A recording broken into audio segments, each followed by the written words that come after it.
प्रेम और ध्यान दो शब्द जिसने ठीक से समझ लिए उसे धर्मों के सारे पथ समझ में आ गए। दो ही मार्ग हैं। एक मार्ग है प्रेम का, हृदय का।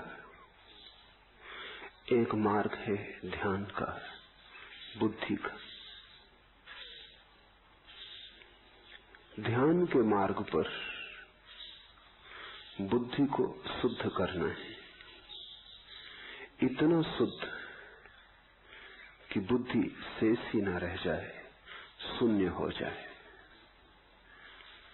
प्रेम के मार्ग पर हृदय को शुद्ध करना है, इतना शुद्ध कि हृदय खो जाए,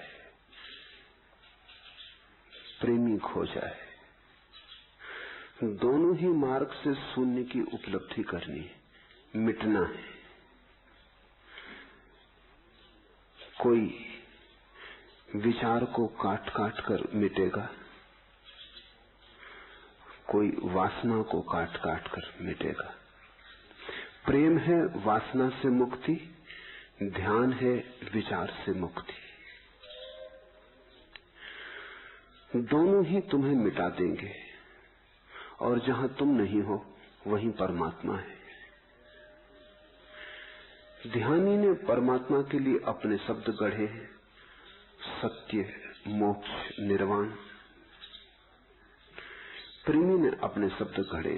परमात्मा प्रेमी का शब्द है, सत्य ध्यानी का शब्द है, पर भेद शब्दों का है। इशारा एक ही की तरफ है। जब तक दो हैं तब तक संसार है। जैसे ही एक बचा संसार खो गया। शेख फरीद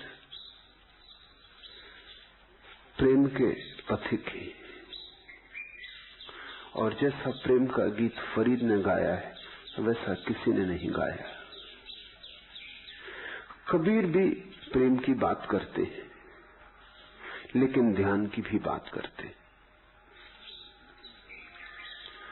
दादू भी प्रेम की बात करते हैं लेकिन ध्यान की बात को बिल्कुल भूल नहीं जाते। नानक भी प्रेम की बात करते हैं लेकिन वो ध्यान से मिश्रित है। फरीद ने शुद्ध प्रेम के गीत गाए, ध्यान की बात ही नहीं की है। प्रेम में ही ध्यान जाना है। इसलिए प्रेम की इतनी शुद्ध कहानी कहीं और न मिलेगी। फरीद खालिस प्रेम है।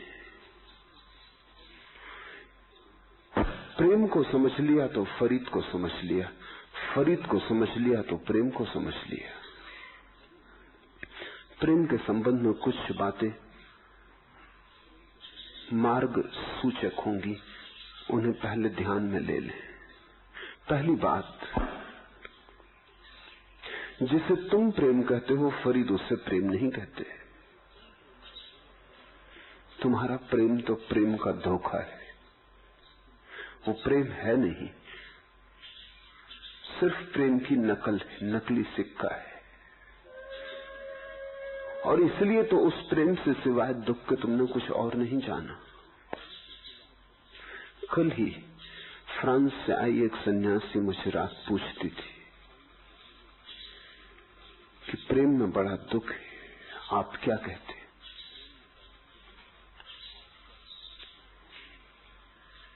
जिस प्रेम को तुमने जाना है उसमें बड़ा दुख है, इसमें कोई शक नहीं। लेकिन वो प्रेम के कारण नहीं, वो तुम्हारे कारण है। तुम ऐसे पात्र हो कि अमृत भी विष हो जाता है। तुम अपात्र हो इसलिए प्रेम भी विषाक्त हो जाता है।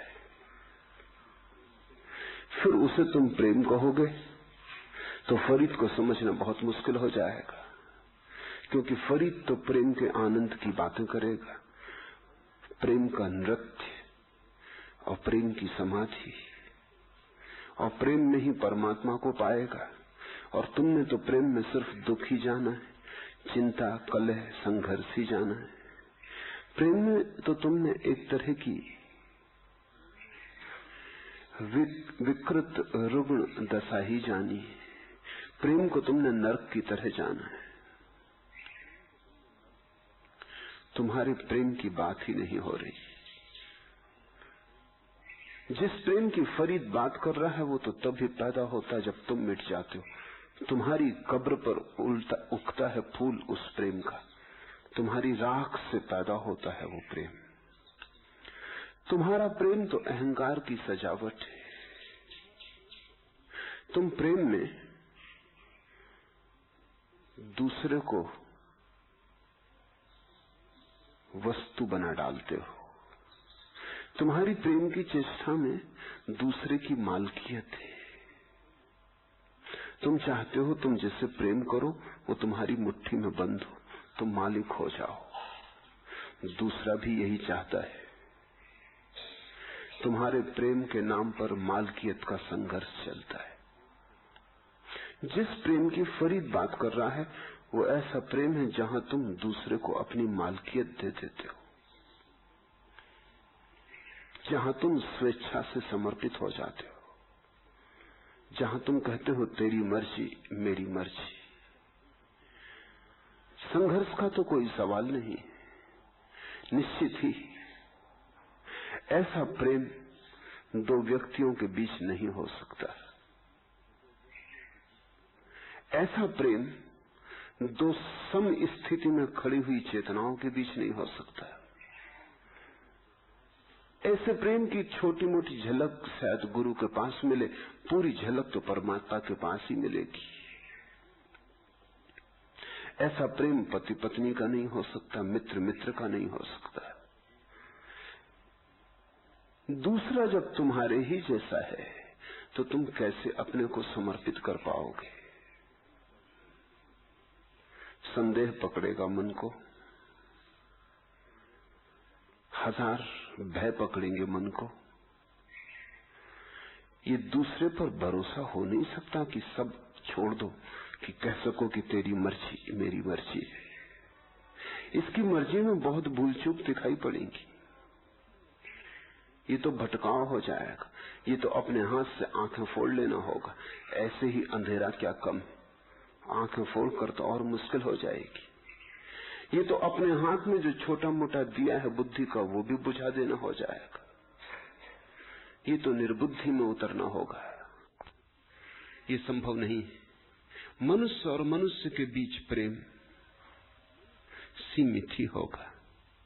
तुम छोड़ोगे भी तो सशर्त छोड़ोगे। तुम अगर थोड़ी दूसरे को मालकियत भी दोगे तो भी पूरी न दोगे, थोड़ा बचा लोगे, लौटने का उपाय रहे। अगर कल वापस लौटना पड़े, समर्पण को इंकार करना पड़े, तो तुम लौट सको। ऐसा न हो कि लौटने की जगह न रह जाए, तुम सीढ़ी को मिटा न दोगे, लगाए रखोगे। साधारण प्रेम बेशर्त नहीं हो सकता, अनकंडीशनल नहीं हो सकता। और प्रेम जब तक बेशर्त न हो तब तक प्रेम ही नहीं होता। तुमसे ऊपर कोई जिसे देखकर तुम्हें आकाश के बादलों का स्मरण आए, जिसकी तरफ तुम्हें आंखें उठानी हो, तो जैसे सूरज की तरफ कोई आंख उठाए, जिसके बीच और तुम्हारे बीच एक बड़ा फासला हो, एक अलंघ खाई हो, जिसमें तुम्हें परमात्मा की थोड़ी सी प्रतीति मिले, उसको ही हमने गुरु कहा है। गुरु पूरब की अनूठी खोज है। पश्चिम इस रस से वंचित ही रह गया है, उसे गुरु का कोई पता ही नहीं। वो आयाम जाना ही नहीं पश्चिम ने। पश्चिम को दो मित्रों का पता है, शिक्षक विद्यार्थी का पता है, पति पत्नी का पता है, प्रेमी प्रेयसी का पता है, लेकिन फरीद जिसकी बात करेगा, गुरु और शिष्य, उसका कोई पता नहीं। गुरु और शिष्य का अर्थ है कोई ऐसा व्यक्ति जिसके भीतर से तुम्हें परमात्मा की झलक मिली, जिसके भीतर तुमने आकाश देखा, जिसकी खिड़की से तुमने विराट में झांका। उसकी खिड़की छोटी ही हो, खिड़की के बड़े होने की कोई जरूरत भी नहीं है, लेकिन खिड़की से जो झांका वो आकाश था। तब समर्पण हो सकता है, तब तुम पूरा अपने को छोड़ सकते हो। धर्म की तलाश और मूलतः गुरु की तलाश है, क्योंकि और तुम धर्म को कहां देख पाओगे? और तो तुम जहां जाओगे अपने ही जैसा व्यक्ति पाओगे। तो अगर तुम्हारे जीवन में कभी कोई ऐसा व्यक्ति आ जाए जिसको देखकर तुम्हें अपने से ऊपर आंखें उठानी पड़ती हो, जिसे देखकर तुम्हें दूर के सपने, आकांक्षा, अभीप्सा भर जाती हो, जिसे देखकर तुम्हें दूर आकाश का बुलावा मिलता हो, निमंत्रण मिलता हो, और इसकी कोई फिक्र मत करना कि दुनिया उसके संबंध में क्या कहती, ये सवाल नहीं है। तुम्हें अगर उस खिड़की से कुछ दर्शन हुआ हो तो ऐसे व्यक्ति के पास समर्पण की कला सीख लेना। उसके पास तुम्हें पहले पाठ मिलेंगे, प्राथमिक पाठ मिलेंगे अपने को छोड़ने के। वे ही पाठ परमात्मा के पास काम आएंगे। गुरु आखिरी नहीं है, गुरु तो मार्ग है। अंततः तो गुरु हट जाएगा, खिड़की भी हट जाएगी, आकाश ही रह जाएगा। जो खिड़की आग्रह करे हटे ना, वो तो आकाश और तुम्हारे बीच बाधा हो जाएगी, वो तो सेतु ना होगी, विघ्न हो जाएगा। जिस प्रेम की फरीद बात कर रहे हैं उसकी झलक तुम्हें कभी गुरु के पास मिलेगी। तुम मुझसे पूछोगे कि हम कैसे गुरु को पहचानें? मैं तुमसे कहूंगा जहां तुम्हें ऐसी झलक मिल जाए, उसके अतिरिक्त और कोई कसौटी नहीं। गुरु की परिभाषा यह है कि जहां तुम्हें विराट की थोड़ी सी भी झलक मिल जाए, जिस बूंद में तुम्हें सागर का थोड़ा सा स्वाद मिल जाए, जिस बीज में तुम्हें संभावनाओं के फूल खिलते हुए दिखाई पड़े, फिर ध्यान मत देना कि दुनिया क्या कहती है, क्योंकि दुनिया का कोई सवाल नहीं है। जहां तुम खड़े हो वहां से हो सकता है किसी खिड़की से आकाश दिखाई पड़ता हो, जहां दूसरे खड़े हो वहां से उस खिड़की के द्वारा आकाश दिखाई न पड़ता हो।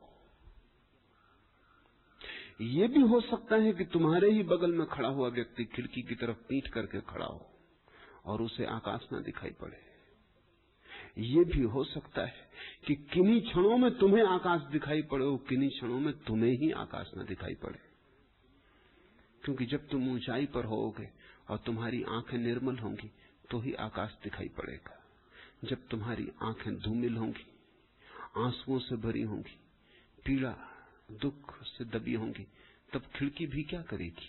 अगर आंखें ही धूमिल हो तो खिड़की आकाश न दिखा सकेगी। खिड़की खुली रहेगी, तुम्हारे लिए बंद हो जाएगी।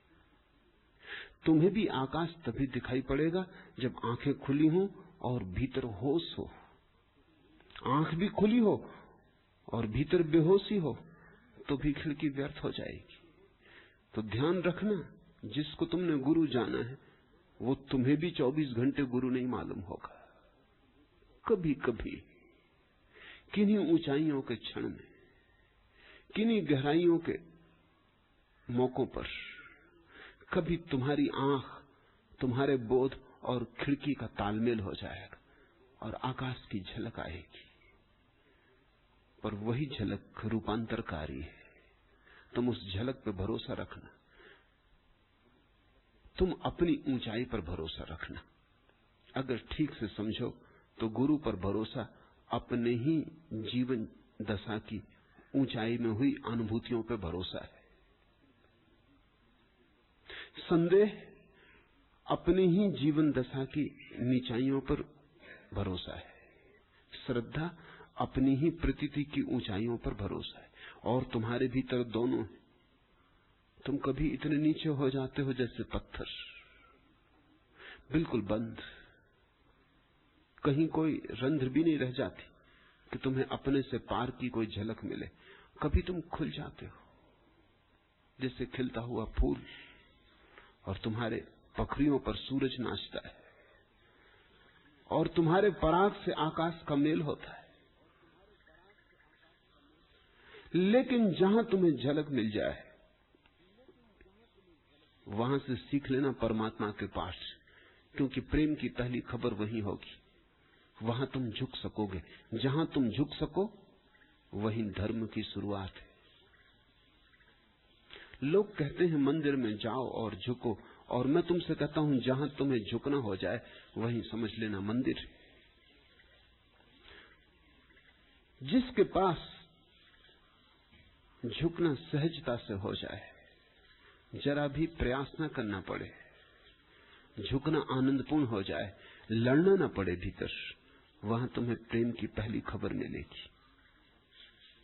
वहां तुम्हें पहली बार पता चलेगा कि प्रेम दान है, वस्तुओं का नहीं, धन का नहीं, अपना, स्वयं का। प्रेम मांग नहीं है। जहां मांग है वहां प्रेम धोखा है, फिर वहां कलह है। अगर गुरु से भी तुम्हारी कोई मांग हो कि समाधि मिले, परमात्मा मिले, आत्मज्ञान मिले, अगर ऐसी कोई मांग हो तो तुम वहां भी सौदा कर रहे हो, वहां भी व्यवसाय जारी, प्रेम की तुम्हें समझ न आई। गुरु के पास कोई मांग नहीं। तुम गुरु का धन्यवाद देते हो कि उसने तुम्हारे समर्पण को स्वीकार कर लिया। फिर समाधि तो छाया की तरह चली आती है। जहां समर्पण है वहां समाधि आ ही जाएगी, उसके विचार की कोई जरूरत नहीं।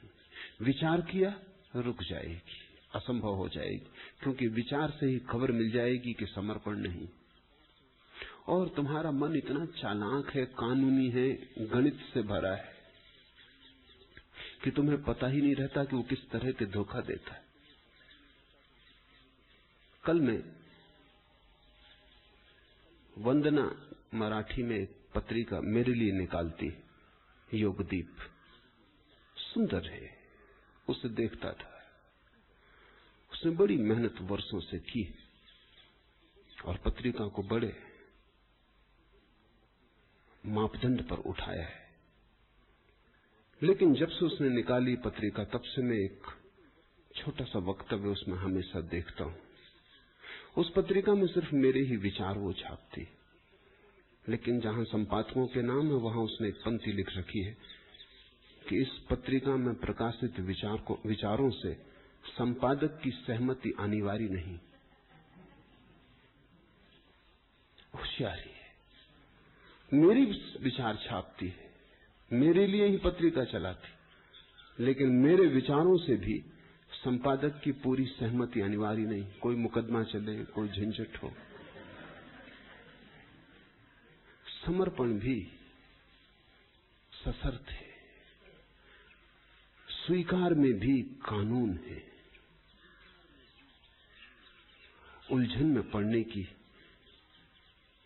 किसी की भी हिम्मत नहीं, साहस नहीं।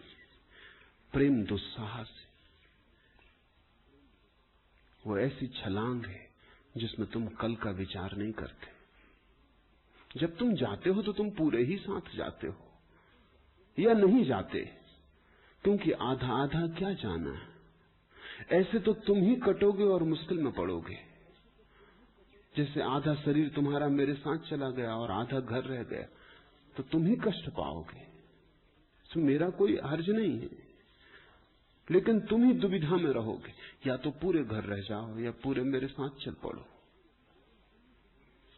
जरा सी भी मांग हो, खंडित हो गए। तुमने कभी ख्याल किया, जहां भी मांग आती है वहीं तुम छोटे हो जाते हो।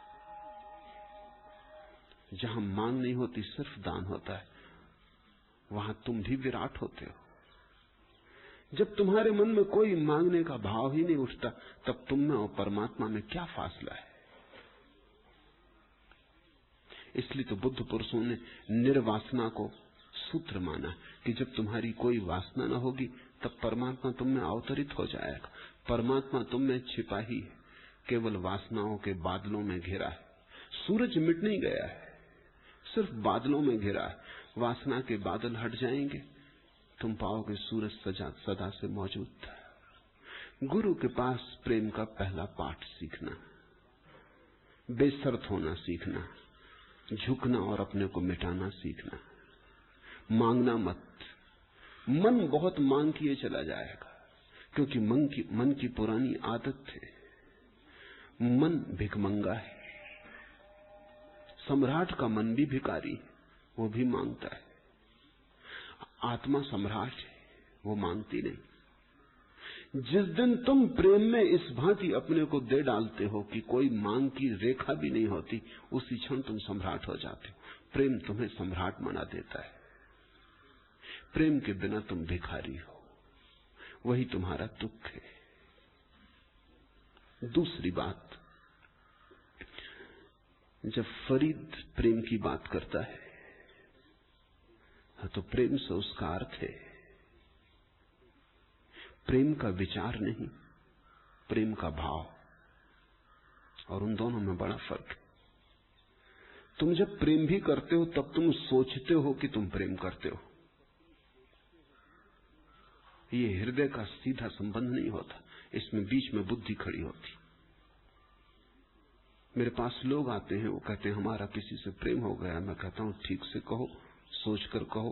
वो थोड़े चिंतित हो जाते हैं। वो कहते हैं हम सोचते हैं कि प्रेम हो गया, पक्का नहीं हुआ कि नहीं, लेकिन ऐसा विचार आता है कि प्रेम हो गया।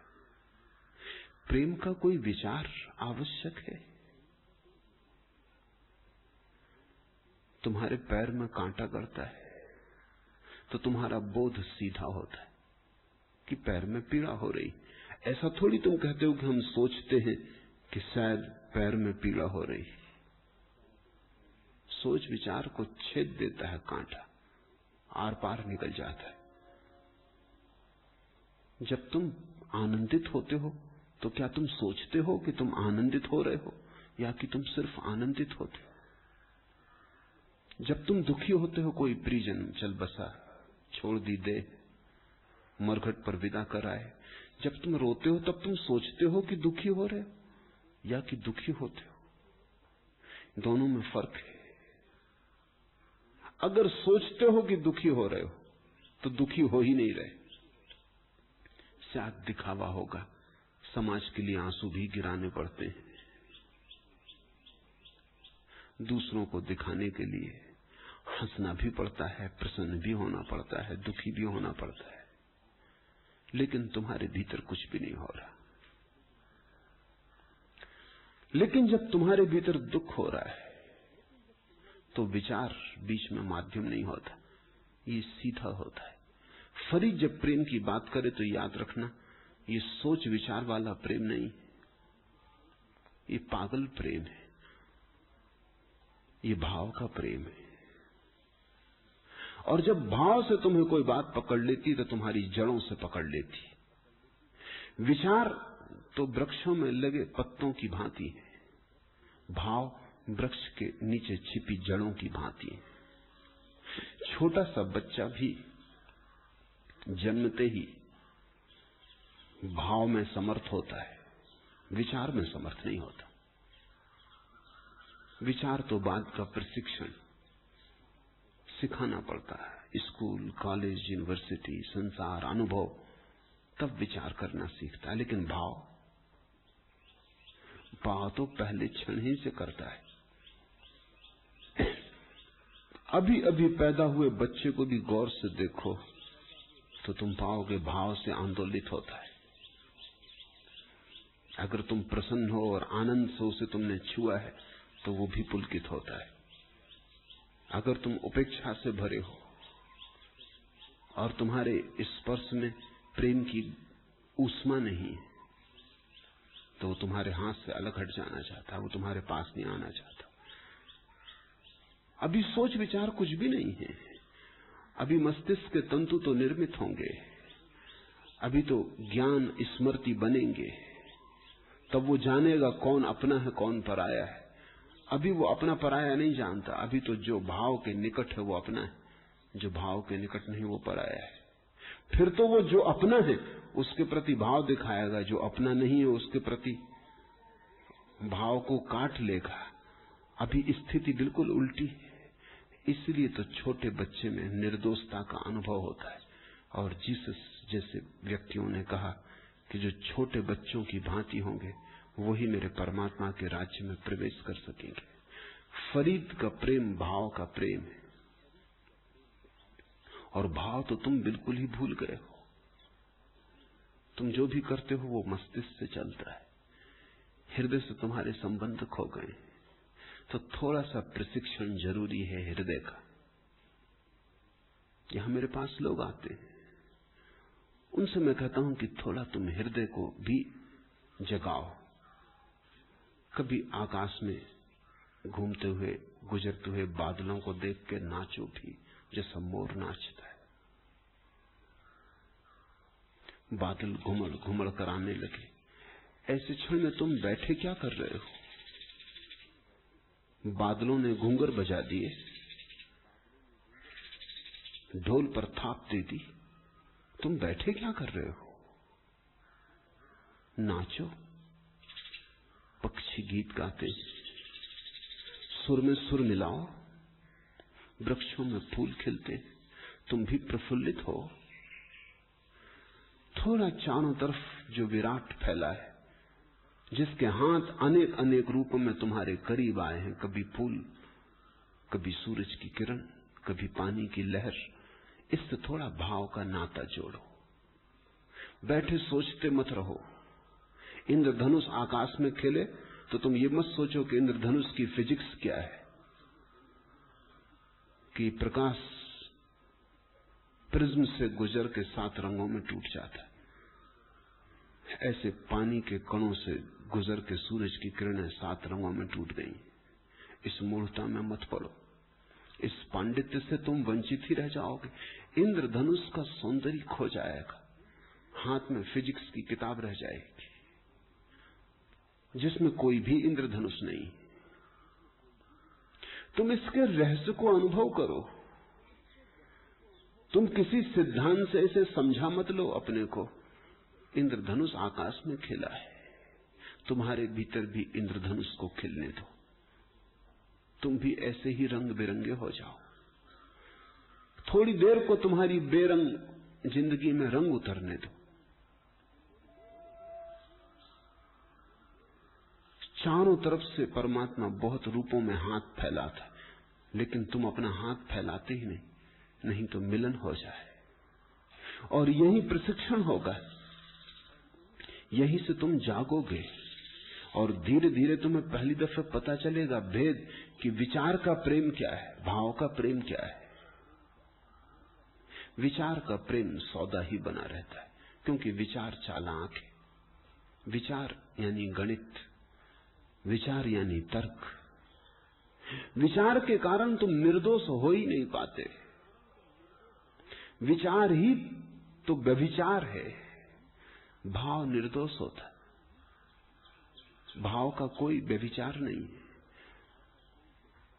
और विचार के कारण तुम कभी सहजता, सरलता, समर्पण इनका अनुभव नहीं कर पाते, क्योंकि विचार कहता है सजग रहो, सावधान, कोई धोखा न दे जाए।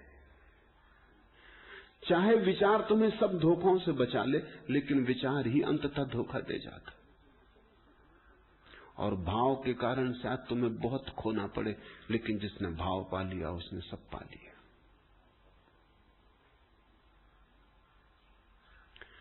फरीद जिस प्रेम की बात करेगा वो भाव है, और तुम्हें उसकी थोड़ी सी सीख लेनी पड़ेगी। और सीख कठिन नहीं है, किसी विश्वविद्यालय में भर्ती होने की जरूरत नहीं है। अच्छा ही है कि भाव को सिखाने का कोई उपाय नहीं तो संस्थाएं उसको भी सिखा देती हैं और खराब कर देती। अगर निर्दोषता को सिखाने के लिए भी कोई व्यायामशालाओं जैसी जगह होती तो वहां निर्दोषता भी सिखा दी जाती, तुम उसमें भी पारंगत हो जाते, और तब तुम उससे भी वंचित हो जाते। भाव को सिखाने का कोई एक उपाय नहीं है, सिर्फ थोड़ा बुद्धि को शिथिल करने की बात है। भाव सदा से मौजूद है, तुम लेकर आए हो, भाव तुम्हारी आत्मा है। अब फरीद के इन वचनों को समझने की कोशिश करें।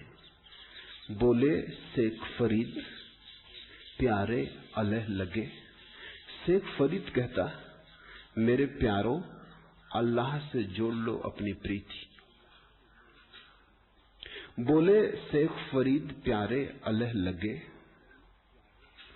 ऐसा ही इसका अनुवाद सदा से किया गया कि फरीद कहता, मेरे प्यारों, अल्लाह से जोड़ लो अपनी प्रीति।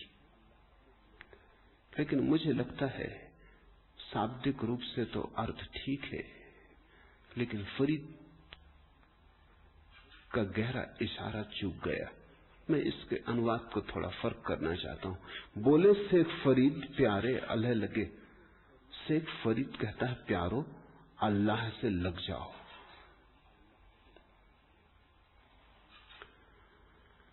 अल्लाह से लग जाना, उसी को मैं कह रहा था भाव का प्रशिक्षण। अल्लाह से अगर तुमने प्रेम करने की कोशिश की तो तुम वही प्रेम करोगे जो तुम अब तक करते रहे हो। तुम्हारी भी मजबूरी है, तुम नया प्रेम कहां से ले आओगे? तुम अल्लाह से भी प्रेम करोगे तो वही प्रेम करोगे जो अब तक करते रहे हो। भक्त वही तो करते हैं अनेक। कोई राम की मूर्ति सजाकर बैठा है तो उसने राम की मूर्ति ऐसे सजा ली जैसा कि कोई प्रेसी अपने पति को सजाती। हीरे जवाहरात लगा दिए, सोने चांदी का सामान जता दिया है, भोग लगा देता है, बिस्तर पे सुला देता है, उठा देता है, मंदिर के पट बंद हो जाते, खुल जाते। अगर तुमने परमात्मा को पिता की तरह देखा तो तुम उसकी सेवा में वैसे लग जाओगे जैसे तुम्हें अपने पिता की सेवा में लगना चाहिए। अगर तुमने परमात्मा को प्रेसी के रूप में देखा जैसा सूफियों ने देखा है तो तुम उसके गीत वैसे ही गाने लगोगे जैसे लैला ने मजनू के गाए। लेकिन इस सब में तुमने जो प्रेम जाना है उसी को तुम परमात्मा पे आरोपित कर रहे हो। नए प्रेम का आविर्भाव नहीं हो रहा। इसलिए तो हजारों भक्त हैं लेकिन कभी कोई एक आध भगवान को उपलब्ध होता है, क्योंकि तुम्हारी भक्ति तुम्हारे ही प्रेम की पुनरुक्ति होती है। अगर तुम्हारे प्रेम से ही परमात्मा मिलता होता तो कभी का मिल गया होता। तुम फिर से परमात्मा से भी वही नाते रिश्ते बना लेते हो जो तुमने आदमियों से बनाए थे। तुम उससे भी वही बातें करने लगते हो जो तुमने आदमियों से की थी। तुम किसी के प्रेम में पड़ गए थे, तुमने कहा था तुझसे सुंदर कोई भी नहीं। अब तुम परमात्मा से यही कहते हो कि तू पतित पावन है, ऐसा है, वैसा है। तुम वही बातें कर रहे हो, शब्द बासे हैं, उधार है। इसलिए मैं फरीद के वचन का अर्थ करता हूं, प्यारे अलह लगे, तू अल्लाह से लग जा। अब इसका क्या अर्थ होगा अल्लाह से लग जाना? वही अर्थ होगा कि चारों तरफ अस्तित्व ने घेरा हुआ है, अल्लाह तुझे घेरे ही हुए है, तू ही अलग थलग है, अल्लाह तो लगा ही हुआ है, तू भी लग जा। अल्लाह ने तो तुझे ऐसे ही घेरा है जैसे मछली को सागर ने घेरा हो। अल्लाह तो तुझसे लगा ही हुआ है, क्योंकि अल्लाह न लगा हो तो तू बच ही ना सकेगा, एक क्षण न जिएगा, श्वास भी न चलेगी, हृदय भी न धड़केगा। वो तो अल्लाह तो तुझसे लगा है, इसलिए तू धड़कता है, चलता है, श्वास है, जीवन है। तू गलत भी हो जाए तो भी अल्लाह लगा हुआ है, चोर भी हो जाए, हत्यारा हो जाए तो भी अल्लाह लगा हुआ है, क्योंकि अल्लाह के बिना हत्यारा भी श्वास न ले सकेगा, चोर का हृदय भी न धड़केगा। बुरे हो या भले, अल्लाह चिंता नहीं करता, वो लगा ही हुआ है। असली सवाल अब यह है कि हम भी उससे कैसे लग जाएं, जैसे वो हमसे लगा है बेशर्त। कहता नहीं कि तुम अच्छे हो तो ही तुम्हारे भीतर श्वास लूंगा, साधु हो तो हृदय धड़केगा, असाधु तो बंद। कानून के खिलाफ गए, दाएं चले, बाएं नहीं चले सड़क पर, अब श्वास न चलेगी। अल्लाह अगर ऐसा कंजूस होता कि सिर्फ साधुओं में धड़कता, असाधुओं में न धड़कता, तो संसार बड़ा बेरौनक हो जाता। तो राम ही राम होते, रावण दिखाई न पड़ते। और तुम सोच सकते हो राम ही राम हो तो कैसी बेरौनक हो जाए दुनिया। लिए अपना अपना धनुष खड़े, मारने तक को कोई नहीं जिसको धनुष मारो। सीता जी खड़ी हैं, कोई चुराने वाला नहीं। राम कथा आगे बढ़ती नहीं। न परमात्मा राम में भी श्वास ले रहा, रावण में भी, और जरा भी पक्षपात नहीं है, दोनों में लगा हुआ है। परमात्मा बेशर्त बिना शुभ अशुभ का विचार किए, तुम्हारी योग्यता अयोग्यता का बिना विचार किए तुम्हारे साथ है, तुम उसके साथ नहीं हो। सागर तो तुम्हारे साथ है, तुम उससे लड़ रहे हो। बोले से फरीद प्यारे अलह लगे।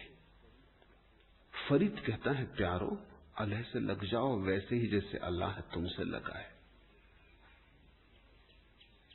हिंदू के अल्लाह से मत लगना, मुसलमान के अल्लाह से मत लगना, नहीं तो शर्त हो जाएगी। मंदिर के अल्लाह से मत लगना, मस्जिद के अल्लाह से मत लगना, नहीं तो शर्त हो जाएगी। जैसे वो बेशर्त लगा है, न पूछता है तुम हिंदू हो, न पूछता है कि तुम मुसलमान हो, न पूछता है कि तुम जैन हो कि बौद्ध की ईसाई, पूछते ही नहीं। न पूछता कि तुम स्त्री के पुरुष, न पूछता कि काले के गोरे, कुछ पूछता ही नहीं, बस तुमसे लगा है। ऐसे ही तुम भी मत पूछो कि तू मस्जिद का कि मंदिर का, कि तू कुरान का कि पुराण का, कि तू गोरे का कि काले का, तुम भी लग जाओ। मंदिर और मस्जिद के अल्लाह ने मुसीबत खड़ी की है। तुम उस अल्लाह को खोजो जो सब में व्याप्त है, सब तरफ मौजूद है, जिसने सब तरफ अपना मंदिर बनाया है। कहीं वृक्ष की हरियाली में, कहीं झरने के नाद में, कहीं पर्वत के एकांत में, कहीं बाजार के शोरगुल में, जिसने बहुत तरह से अपना मंदिर बनाया है। सारा जगत उसके ही मंदिर के स्तंभ है, सारा आकाश उसके ही मंदिर का चंदोबा है, सारा विस्तार उसकी ही भूमि है। तुम इस अल्लाह को पहचानना शुरू करो, इससे लगो। बोले से फरीद प्यारे अल्लाह लगे, युतन होसी खाक निमाणी गोर घरे। और इस शरीर से बहुत मत लगे रहो, क्योंकि जल्दी ही कब्र में सड़ेगा। ये शरीर तो खाक हो जाएगा और इसका घर निगोड़ी कब्र में जा बनेगा। इससे तुम जरूरत से ज्यादा लग गए हो, जिससे लगना चाहिए उसे भूल गए, जिससे नहीं लगना था उससे चिपट गए। जो तुम्हारे जीवन का जीवन है उससे तुमने हाथ दूर कर लिए, और जो क्षण भर के लिए तुम्हारा विश्राम स्थल है, राह पर सराय में रुक गए हो रात भर, सराय को तो पकड़ लिया, अपने को छोड़ दिया। ये शरीर युतन होसी खाक, ये शरीर तो जल्दी ही राख हो जाएगा। निमाणी गोर घरे, और किसी निगोड़ी कब्र में इसका घर बन जाएगा। तुम इससे मत जकड़ो। अगर पकड़ना ही है तो जीवन के सूत्र को पकड़ लो। लहरों को क्या पकड़ते हो? पकड़ना ही है तो सागर को पकड़ लो, क्योंकि लहरें तो तुम पकड़ भी ना पाओगे और मिट जाएंगी, तुम मुट्ठी बांध भी ना पाओगे और विसर्जित हो जाएंगी। लहरों को पकड़ना, शरीर को पकड़ना। शरीर तरंग है, 5 तत्वों की तरंग है। 5 तत्वों के इस विराट सागर में उठी एक बड़ी लहर 70 साल तक बनी रहती, 80 साल तक बनी रहती। पर विराट को देखकर 70-80 साल क्या है, क्षण भर भी नहीं। जो समय तुमसे पहले हुआ और जो समय तुम्हारे बाद होगा और उसे हिसाब में लो तो तुम जितने समय रहे वो ना के बराबर है। ये लहर है, इसको तो तुमने जोर से पकड़ लिया है, और जिसमें ये लहर उठी है उसको तुम भूल ही गए हो। जो आधार है वो भूल गया। पत्तों पे भटक रहे हो। यूतन होसी खाक निमानी गोर घरे, आज मिलावा सेख। ये वचन मुझे बहुत प्यारा रहा है, ये बड़ा अनूठा है। इसे बहुत गौर से जाग के समझने की कोशिश करना। आज उस प्रीतम से मिलन हो सकता है सेख, यदि तू उन भावनाओं को काबू कर ले जो तेरे मन को बेचैन कर रही हैं। आज मिलावा सेख, आज मिलना हो सकता है तेरा। ये बड़ा क्रांतिकारी वचन है, क्योंकि साधारणतः तुम्हारे पंडित पुरोहित कहते हैं कि जन्मों जन्मों का पाप है, उसको काटना पड़ेगा तब मिलन हो सकेगा। और शेख कहता है आज मिलावा सेख। ये आज हो सकती है बात, इसी क्षण हो सकती है, इसको एक क्षण भी टालने की जरूरत नहीं, क्योंकि परमात्मा उतना ही उपलब्ध है जितना कभी था, और इतना ही सदा उपलब्ध रहेगा। उसकी उपलब्धि में रत्ती भर फर्क नहीं पड़ता। तुमने पाप किए कि पुण्य किए, इससे कोई फर्क नहीं पड़ता। तुम जिस दिन भी उसके साथ लगने को राजी हो, उसका आलिंगन सदा ही उन्मुक्त था, आमंत्रण सदा ही था। तुम्हारे पाप बाधा न बन सकेंगे। तुम्हारे पाप, तुम ही क्या हो, तुम्हारे पापों का कितना मूल्य हो सकता है। लहर ही मिट जाती है तो लहर का इठलाना कितना टिक सकता है। इसे थोड़ा हम समझें। ये भी मनुष्य का अहंकार है कि मैंने बहुत पाप किए। ये तुम्हें अड़चन लगेगी समझने में, तुम कहोगे ये कैसा अहंकार है, लेकिन इससे भी ऐसा लगता है मैं कुछ हूं, और इससे ऐसा भी लगता है कि जब तक मैं इन सब पापों को न काट दूंगा तब तक परमात्मा न मिलेगा। जैसे परमात्मा का मिलना मेरे किसी कृत्य पर निर्भर है। इसलिए कर्म का सिद्धांत अहंकारियों को खूब जमा, खूब जचा। अहंकारियों के अहंकार को पुष्टि मिली कि हमने ही कर्म किए थे इसलिए हम भटक रहे हैं, हम ही कर्म जब ठीक करेंगे तो पहुंच जाएंगे। लेकिन मैं छिपा है भीतर। यही फर्क है भक्तों का। भक्त कहते हैं पहुंचेंगे उसके प्रसाद से, तुम्हारे प्रयास से नहीं पहुंचोगे। तुम्हारा प्रयास ही तो अटका रहा है। ये ख्याल कि मेरे करने से कुछ होगा, यही तो तुम्हें भटका रहा है। कर्म नहीं भटका रहे हैं, कर्ता का भाव भटका रहा है। असली पाप कर्मों में नहीं है, कर्ता के भाव में। इसलिए कृष्ण ने अर्जुन से गीता में कहा, तू कर्ता का भाव छोड़ दे, तू निमित्त मात्र हो जा, फिर तुझे कुछ भी कर्म ना छुएगा। कर्म तू कर, पर ऐसे कर जैसे वही तुझसे कर रहा है, तू बीच में नहीं। तू बांस की पोंगरी हो जा, उसको ही गाने दे गीत, गाए तो ठीक, न गाए तो ठीक। तू बीच में चेष्टा मत कर, तू अपने को बीच में मत ला, अपने को बीच में खड़ा मत कर। शेख फरीद कहते हैं आज ही हो सकता है मिलन। ये बड़े हिम्मत के फकीरों ने ऐसी बात कही। तुम्हारा मन तो खुद भी डरेगा कि ये कैसे हो सकता है आज। वस्तुतः सच्चाई ये है कि तुम आज चाहते भी नहीं। तुम चाहते हो कोई समझाए कि कल हो सकता, आज नहीं, क्योंकि आज और दूसरे काम करने, हजार व्यवसाय पूरे करने। आज ही हो सकता है मिलन, ये जरा जल्दी हो जाएगी। इसमें तो पोस्टपोन करने का, स्थगित करने का उपाय न रहेगा। तो मैं तुमसे कहता हूं, कर्म का सिद्धांत अहंकारियों को खूब जचा, और अहंकारियों को यह भी खूब बात जची कि जब तक हम कर्मों को बदल न देंगे, बुरे को शुभ से मिटा न देंगे, काले को सफेद से पोत न देंगे, अशुभ को शुभ में ढांक न देंगे, जब तक तराजू बराबर संतुलन में ना आ जाएगा, शुभ और अशुभ बराबर ना हो जाएंगे, तब तक छुटकारा नहीं हो सकता। इसका अर्थ हुआ कि मैंने ही पाप किए, मुझे ही पुण्य करने होंगे। मेरे ही कारण घटना घटेगी, परमात्मा के प्रसाद से नहीं, उसके अनुग्रह से नहीं। और इसमें बड़ी सुविधा है कि जन्मों जन्मों के कर्म है, आज तो कट नहीं जाएंगे, जन्म जन्म लगेंगे। स्वभावतः जितने दिन मिटाया है उतने दिन बनाना पड़ेगा, जितने दिन बिगाड़ा है उतने दिन सुधारना पड़ेगा। कितनी ही जल्दी करो तो भी जन्मों जन्म लग जाएंगे। इससे बड़ी सुविधा है, इससे आज कोई झंझट नहीं है। आज दुकान करो, आज चोरी करो, धर्म कल। आज तुम जैसे चलते हो चलते रहो, कोई उपाय ही नहीं है। कल परिवर्तन होगा, कल होगा रूपांतरण। कल के ख्याल ने मनुष्य को अधार्मिक बनाया है। कल बड़ी सुविधा है, उसकी आड़ में हम अपने को छिपा लेते हैं। कल होगा, आज तो कुछ होना नहीं। तो आज तो हम जो है रहेंगे।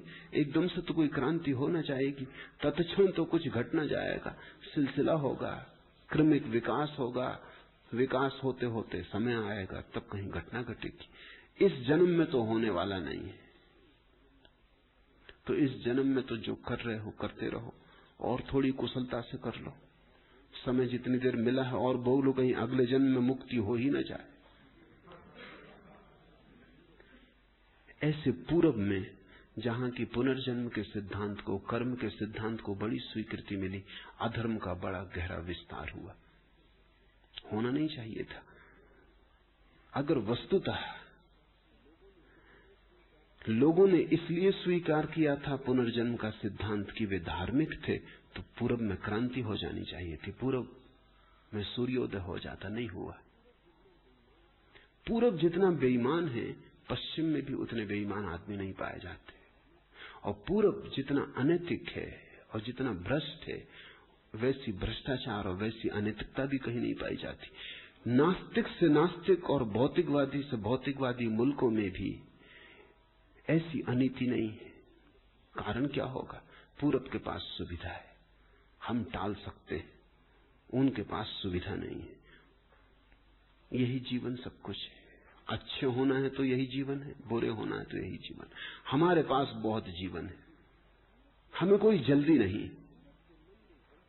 पूरब के मन में जल्दी नहीं है, इसलिए जो चल रहा है चलने दो, जो हो रहा है होने दो। हम किसी त्वरा में नहीं है कि क्रांति अभी हो जाए।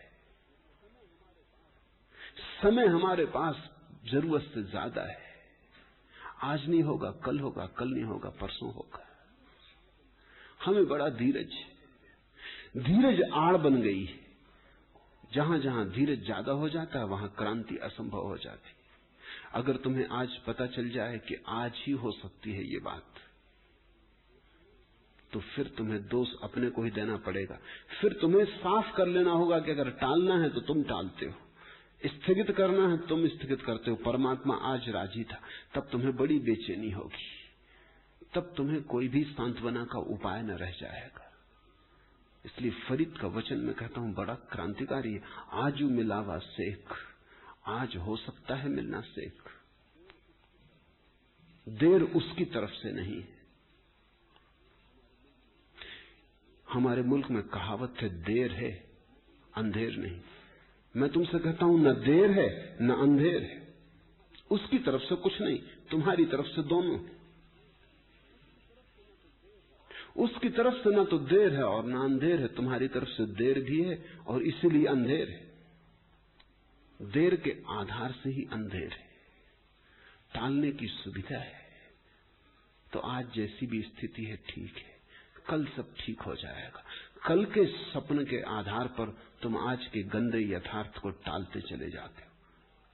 कल की आशा में आज की बीमारी झेल लेते हो। आज का नरक भोग लेते हो, कल स्वर्ग मिलेगा। आज मिलावा सेख, आज उस प्रीतम से मिलन हो सकता है। करना क्या है? बस एक छोटी सी बात करनी है। कुंजड़िया मनो मचिंदड़िया, ये जो मन में विचारों और भावों का शोरगुल मचा है, ये भर बंद हो जाए। कर्मों को नहीं बदलना है, सिर्फ विचारों को शांत करना है। कर्मों को बदलना तो असंभव है। कितने जन्म तुम्हारे हुए, कोई हिसाब है? उसमें क्या क्या तुमने नहीं किया, कोई हिसाब है? उस सब को बदलने बैठोगे तो ये कथा तो अंतहीन हो जाएगी। ये तो फिर कभी हो ही ना पाएगा। लेकिन बुद्ध हुए, महावीर हुए, फरीद हुआ, नानक हुए, दादू हुए, कबीर हुए, इनके जीवन में क्रांति घटित होते हमने देखी। ये घटना घटी है तो इसके घटने का एक ही कारण हो सकता है कि जो हमने समझा है कि कर्म बदलने होंगे वो भ्रांति है। सिर्फ विचार गिरा देने काफी। ऐसा समझो कि एक आदमी रात सपना देखता रहा कि उसने बड़ी हत्याएं की, बड़ी चोरियां की, बड़े व्यभिचार किए, और वो बड़ा परेशान है अपने सपने में कि अब कैसे छुटकारा होगा, इतना उपद्रव कर लिया, अब इस सबके विपरीत कैसे शुभ कर्म करूंगा। और तब तुम जाते हो, उसे हिला के जगा देते हो। आंख खुलती, सपने खो गए। कर्म नहीं बदलने पड़ते, सपना टूट जाए बस। फिर वो खुद ही हंसने लगता है कि ये भी मैं क्या क्या सोच रहा था, ये क्या क्या हो रहा था, और मैं सोच रहा था इससे छुटकारा कैसे होगा। लेकिन सपना टूटते ही छुटकारा हो गए। विचार तुम्हारे स्वप्न है, कर्म ने नहीं बांधा है, बांधा है विचार ने। कर्म तो विचारों के, स्वप्नों के भीतर घट रहे हैं। अगर विचार टूट जाए, स्वप्न टूट जाए, तुम जाग गए। सारे जन्म तुम्हारे जो हुए वो एक गहरा स्वप्न था, एक दुख स्वप्न था। उसको बदलने का कोई सवाल नहीं, उसको मिटाने का भी कोई सवाल नहीं। जागते ही वो नहीं पाया जाता है। शेख, यदि तू उन भावनाओं को काबू कर ले जो तेरे मन को बेचैन कर रही, वो जो तेरे भाव और तेरे विचार और उनकी जो तरंगे और झंझावात और उहापोह तेरे भीतर मचाए, बस उनको तू शांत कर ले। उसको शांत करने के दो ढंग। एक ढंग ध्यान है। ध्यान शुद्ध विज्ञान है कि तुम वैज्ञानिक आधार पर मन की तरंगों को एक के बाद एक शांत करते चले जाते हो। लेकिन ध्यान का रास्ता मरुस्थल का रास्ता है।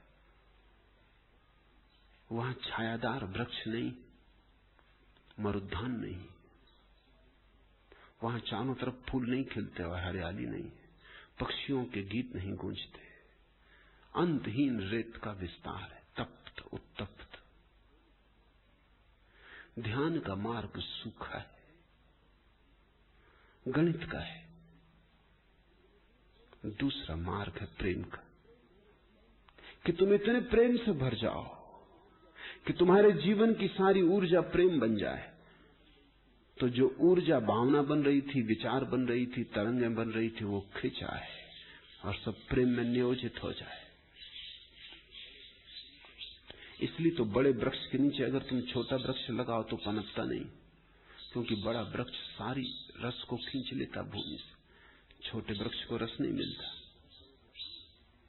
जो बहुत बड़े वृक्ष हैं वो अपने बीजों को दूर भेजने की कोशिश करते हैं, क्योंकि अगर बीज नीचे ही गिर जाएं तो वो कभी वृक्ष न बन पाएंगे। सेमर का बड़ा वृक्ष अपने बीजों को रुई में लपेट के भेजता है ताकि हवा में रुई उड़ जाए। वैज्ञानिक कहते हैं कि वो बहुत कुशल और होशियार वृक्ष, बड़ा चालबाज है। वो तरकीब समझ गया कि अगर बीज नीचे ही गिर गया तो कभी पनपेगा ही नहीं, उसकी संतति नष्ट हो जाएगी। तो उसको रुई में लपेट लेता। वो रुई तुम्हारे तकियों के लिए नहीं बनाता, तुम्हारे तकियों से सेमर को क्या लेना देना। वो अपने बीजों को पंख लगाता है, रुई में लपेट देता है, रुई हवा में उड़ जाती, और जब तक ठीक भूमि ना मिल जाए तब तक वो उल्टी चली जाती। जब ऐसी भूमि मिल जाती है जहां कोई वृक्ष बड़ा नहीं है आसपास, तब वो जमीन को पकड़ लेता। बड़े वृक्ष के नीचे छोटा वृक्ष नहीं पनपता। ठीक जब तुम्हारे भीतर प्रेम का बड़ा वृक्ष पैदा होता है तो सब छोटी मोटी तरंगें खो जाती, सब भूमि से रस एक ही प्रेम में चला आता है। प्रेम अकेली अभीप्सा बन जाता है, सब लपटों को अपने में समा लेता है। तो एक तो ध्यान है कि तुम एक एक तरंग और एक एक विचार को क्रमशः शांत करते जाओ। फिर एक प्रेम है कि शांत किसी को मत करो, सबको लपेट लो एक महाअभीप्सा में, एक प्रेम की प्रगाढ़ अभीप्सा में तुम एक महालपट बन जाओ, सब लपटें उसमें समा जाएं। ये दो उपाय। प्रेम का रास्ता बड़ा हरा भरा है, उस पर पक्षी भी गीत गाते हैं, मोर भी नाचते हैं, उस पर नृत्य भी है, उस पर तुम्हें कृष्ण भी मिलेंगे बांसुरी बजाते, उस पर तुम्हें चैतन्य भी मिलेंगे गीत गाते, उस पर तुम्हें मीरा भी नाचती मिलेगी। ध्यान का रास्ता बड़ा सूखा है, उस पर तुम्हें महावीर मिलेंगे, लेकिन मरुस्थल जैसा है रास्ता। उस पर तुम्हें बुद्ध बैठे मिलेंगे, लेकिन कोई पक्षी की गूंज तुम्हें सुनाई ना पड़ेगी। तुम्हारी मर्जी। जिसको मरुस्थल से लगाव हो, ऐसे भी लोग हैं जिनको मरुस्थल में सौंदर्य मिलता है। व्यक्ति व्यक्ति की बात है। एक युवक ने मुझे आके कहा कि जैसा सौंदर्य उसने मरुस्थल में जाना, वैसा उसने कहीं नहीं जाना। संभव है, क्योंकि मरुस्थल में जो विस्तार है वो कहीं भी नहीं। सहारा के मरुस्थल में खड़े होकर और छोर नहीं दिखाई पड़ता, रेत ही रेत का सागर है अंतहीन, कहीं कोई अंत नहीं मालूम होता। इस अनंत में किसी को सौंदर्य मिल सकता है, कोई आश्चर्य नहीं। और जैसी रात मरुस्थल की होती है वैसी तो कहीं भी नहीं होती। जैसे मरुस्थल की रात में तारे साफ दिखाई पड़ते, वैसा कहीं नहीं दिखाई पड़ते, क्योंकि मरुस्थल की हवाओं में कोई भी भाप नहीं होती। हवा बिल्कुल शुद्ध होती, पारदर्शी होती। तारे इतने साफ दिखाई पड़ते कि हाथ बढ़ाओ और छू लो। तो ध्यान का अपना मजा है। ध्यान जिसको ठीक लग जाए वो उस तरफ चल पड़े। प्रेम का अपना मजा है। ध्यान का पूरा मजा तो जब मंजिल मिलेगी तब आएगा। ध्यान का मजा तो पूरा अंत में आएगा। प्रेम का मजा कदम कदम पर है। प्रेम की मंजिल पूरे रास्ते पर फैली, ध्यान की मंजिल अंत में है। रास्ता बहुत रूखा सूखा है। प्रेम की मंजिल अंत में नहीं है, कदम कदम पर फैली, पूरे रास्ते पर फैली है मंजिल। तुम जहां रहोगे वहीं आनंदित रहोगे, तुम्हारी मर्जी। व्यक्ति व्यक्ति को अपना चुनाव कर लेना चाहिए। आज उस प्रीतम से मिलन हो सकता है सेख, यदि तू विचारों को काबू में कर ले, उन तरंगों को रोक ले जो तुझे बेचैन कर रही हैं। कूंजड़िया मनोह मचिंदड़िया, जिन्होंने तेरे मन में बड़ा उपद्रव मचा रखा है, झंझावात तूफान, उनको तू संभाल ले। और ध्यान रखना, प्रेम का रास्ता सुगम है, क्योंकि तुम सारे उपद्रव को परमात्मा के चरणों में समा देते हो। तुम कहते हो तू ही संभाल, हम तेरे साथ लग लेते, तू फिक्र कर। तुम एक बड़ी नाव में सवार हो जाते। ध्यान का रास्ता छोटी नाव का है। बुद्ध के जमीन से विदा हो जाने के बाद दो संप्रदाय हो गए उनके अनुयायियों के। एक का नाम है हीनयान। हीनयान का अर्थ होता है छोटी नाव, छोटी नाव वाले लोग। हीनयान ध्यान का रास्ता है। अपनी अपनी डोंगी, दो भी नहीं बैठ सके, दो भी बैठे तो उलट जाए, एक ही बैठ सके, और वो भी पूरा संभल के चले, और अपने हाथ से खेना है, कोई सहारा नहीं है, और बड़ा तूफान है। और दूसरे पंथ का नाम है महायान। महायान प्रेम का मार्ग है। महायान का अर्थ बड़ी नाव जिस पर हजारों लोग एक साथ सवार हो जाएं। हीनयान कहता है बुद्ध से इशारा ले लो, लेकिन बुद्ध का सहारा मत लो। इशारा ले लो, सहारा मत लो, क्योंकि चलना तुम्हें। महायान कहता है इशारा क्या लेना, सहारा ही ले लेते। बुद्ध के कंधे पर ही सवार हो जाते। जब बुद्ध जा ही रहे, हम उनके साथ लग लेते। महायान फैला बहुत, हीनयान सिकुड़ गया, क्योंकि हीनयान थोड़े से लोगों का रस हो सकता है। वो मार्ग ही संकीर्ण है। महायान विराट हुआ। जो भी बुद्ध धर्म का विकास हुआ बाद में, वो महायान के कारण हुआ, क्योंकि भक्ति और प्रेम हृदय को छूते, जगाते। क्या जरूरत है रोते हुए जाने की, जब हंसते हुए जाया जा सकता हो? और क्या जरूरत है गंभीर चेहरे बनाने की, जब मुस्कुराते हुए रास्ता कट जाता हो? और क्या जरूरत है अकारण कष्ट पाने की, जब प्रेम की भीनी भीनी बहार में यात्रा हो सकती हो? आज उस प्रीतम से मिलन हो सकता है शेख। बस तू मन की सारी तरंगों को समर्पित कर दे। जे जाना मर जाइए, शेख कहता है अगर पता होता कि मरना ही होगा तो जिंदगी ऐसे ना गंवाते। इस जिंदगी में जिसको भी पता हो जाता है कि मृत्यु है, वही बदल जाता है, और जिसको पता नहीं होता कि मृत्यु है, वही बर्बाद हो जाता है। धर्म तुम्हारे जीवन में उसी दिन उतरता है जिस दिन तुम्हारे जीवन में मृत्यु का बोध आता है, जिस दिन तुम्हें लगता है कि मौत आती है। मौत का आना, मौत के आने का ख्याल, मौत के पैरों की पगध्वनि जिसे सुनाई पड़ गई, वो आदमी तत्क्षण रूपांतरित हो जाता है। मौत जब आती हो तो चांदी के ठीकरों में क्या अर्थ रह जाता है? मौत जब आ ही रही हो तो बड़े महल बना लेने से क्या होगा? मौत जब आ ही रही है, चल ही पड़ी है, रास्ते पर ही है, किसी भी क्षण मिलन हो जाएगा, तो दुश्मनी, वैमनस्य, ईर्ष्या, इनका क्या मूल्य है? तुम इस तरह जीते हो जैसे कभी मरना ही नहीं, इसलिए तुम गलत जीते हो। अगर तुम इस तरह जीने लगो कि आज ही मरना हो सकता है, तुम्हारी जिंदगी से गलती विदा हो जाएगी।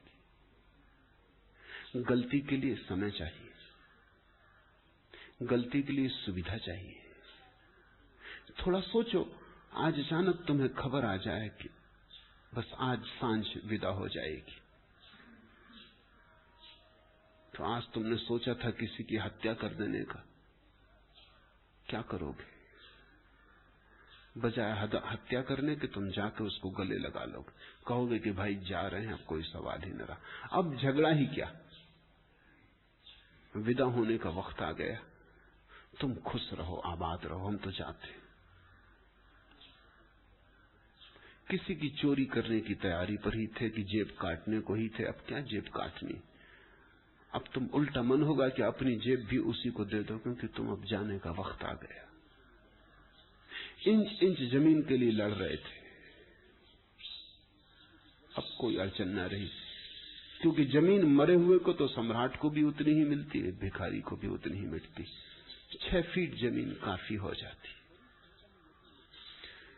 फरीद कहता है, यदि मुझे पता ही होता फरीद कि मरना होगा और फिर लौटना नहीं, तो इस झूठी दुनिया से प्रीति जोड़कर मैं अपने को बर्बाद न कर बैठता, तब फिर मैंने प्रेम तुझसे ही लगाया होता। हम व्यर्थ की चीजों से प्रेम लगाते रहे। खुद विदा होना था जहां से, वहां हमने प्रेम के बीज बोए। जहां से हमको ही चले जाना था, वहां हमने हृदय जोड़ा, तो स्वभाव था हम टूटेंगे, हृदय टूटेगा, दुख और पीड़ा होगी। जे जाना मर जाइए, तब तो क्रांति घट जाती। पशुओं में कोई धर्म पैदा नहीं हुआ, और जिस मनुष्य के जीवन में धर्म की किरण न उतरे, वो पशु जैसा है। एक बात में समानता है उसकी और पशु की। पशुओं में धर्म क्यों पैदा न हुआ? क्योंकि पशुओं को मृत्यु का कोई बोध नहीं। मरते जरूर हैं, लेकिन जब एक कुत्ता दूसरे कुत्ते को मरते देखता है तो समझता, अच्छा तो तुम मर गए, मगर उसे कभी ये ख्याल नहीं आता कि मैं मरूंगा। ये आ भी कैसे सकता है? क्योंकि कुत्ता सदा दूसरे को मरते देखता, अपने को तो कभी मरते देखता नहीं। इसलिए तर्कयुक्त है कि दूसरे मरते, मैं नहीं मरता। हर एक मरते कुत्ते को देख के उसकी अकड़ और बढ़ती जाती है कि मैं तो मरने वाला नहीं, हर एक मर रहा है, सब मर रहे हैं, मैं अमर हूं। ऐसी नासमझी मनुष्य के भीतर भी है। तुम दूसरे को मरते देखकर दया करते हो, सहानुभूति करते हो, दो आंसू बहाते हो, कहते हो बहुत बुरा हुआ, लेकिन तुम्हें याद आता है कि उसकी मौत में तुम्हारी मौत ने भी तुम्हें संदेश दिया कि उसकी मौत तुम्हारी भी मौत है।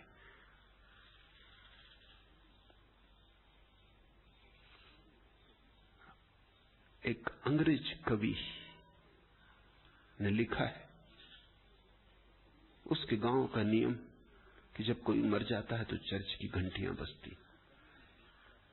तो उसने लिखा है कि पहले मैं भेजता था लोगों को पता लगाने कि देखो कौन मर गया, अब मैं नहीं भेजता, क्योंकि जब भी चर्च की घंटी बजती है मैं ही मरता हूं।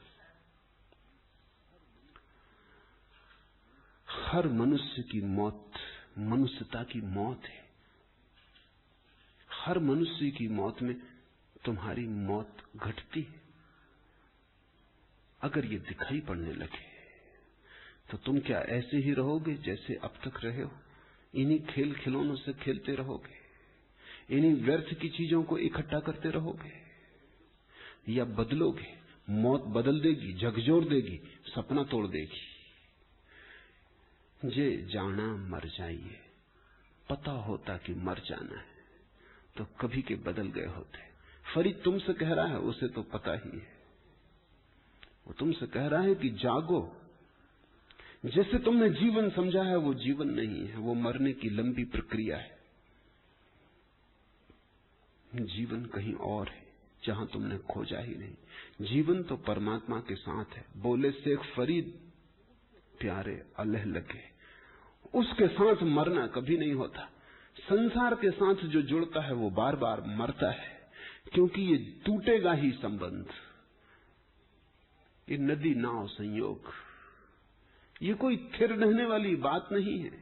नदी बदली जा रही है, प्रतिक्षण भागी जा रही है। उसी नदी से उसी नाव का संयोग कैसे रहेगा? हेराक्लितु ने कहा है, एक ही नदी में दोबारा उतरना असंभव है, क्योंकि जब तुम दोबारा उतरने जाओगे वो नदी तो जा चुकी। एक ही आदमी से दोबारा मिलना असंभव है, क्योंकि जब तुम दोबारा मिलने जाओगे वो आदमी अब कहां रहा, सब बदल चुका। गंगा में कितना पानी बह गया। पहली दफा मिले थे तब बड़ा प्रेमपूर्ण था, अब मिले तो बड़ा उदास था। वो आदमी वही नहीं है। पहली दफा मिले थे तो बड़ा क्रुद्ध था, अब मिले तो बड़ा दयावान था। ये आदमी वही नहीं है। बुद्ध पर एक आदमी थूक गया और दूसरे दिन क्षमा मांगने आया। बुद्ध ने कहा, ना समझी मत कर, तू कर तो कर, मुझसे तो मत करवा। जिस पे तू थूक गया था वो आदमी अब कहां, और जो थूक गया था वो आदमी अब कहां। वो बात गई गुजरी हो गई, भूल। जाग, मैं वही नहीं हूं। 24 घंटे में गंगा का कितना पानी बह गया। तू वही नहीं है। मेरी तो फिक्र छोड़, लेकिन तेरी तो बात साफ है। कल तू थूक गया था, आज तू क्षमा मांगने आया। तू वही कैसे हो सकता? थूकने वाला और क्षमा मांगने वाला दो अलग दुनिया है। जाग, जे जाना मर जाइए। जिसने जाना कि मौत होगी उसने असली जीवन की खोज शुरू कर दी। समय खोने जैसा नहीं है। इसके पहले कि समय हाथ से निकल जाए, अवसर खो जाए, जीवन पर जड़ें पहुंच जानी चाहिए। बोलिए सच धर्म न झूठ बोलिए, जो गुरु दसे वाट मुरीदा जोलिए। इसका अनुवाद सदा से किया जा रहा है कि तू धर्म से सच बोल, झूठ ना बोल। जो रास्ता गुरु दिखा दे उसी पर चल। इसमें मैं थोड़ा फर्क करता हूं। बोलिए सचु धर्म, फरीद का शब्द है बोलिए सचु धर्म। सत्य धर्म से बोल,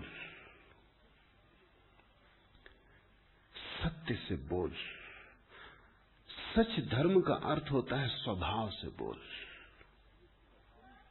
जो तेरा वास्तविक स्वभाव है वही धर्म है। अपनी प्रामाणिकता से बोल, अपने अस्तित्व से बोल। धर्म से सच बोल में बात चली जाती। धर्म से सच बोल जैसे कि हम किसी को कसम दिलवा रहे हो कि खा धर्म की कसम और सच बोल, खा ईमान की कसम और सच बोल। नहीं, धर्म से सच बोल ऐसा नहीं, सत्य धर्म से बोल। वो तेरा जो स्वभाव है, वो तेरा जो सच्चा धर्म, जिसको कृष्ण ने स्वधर्म कहा है, स्वधर्मे निधनम श्रेया।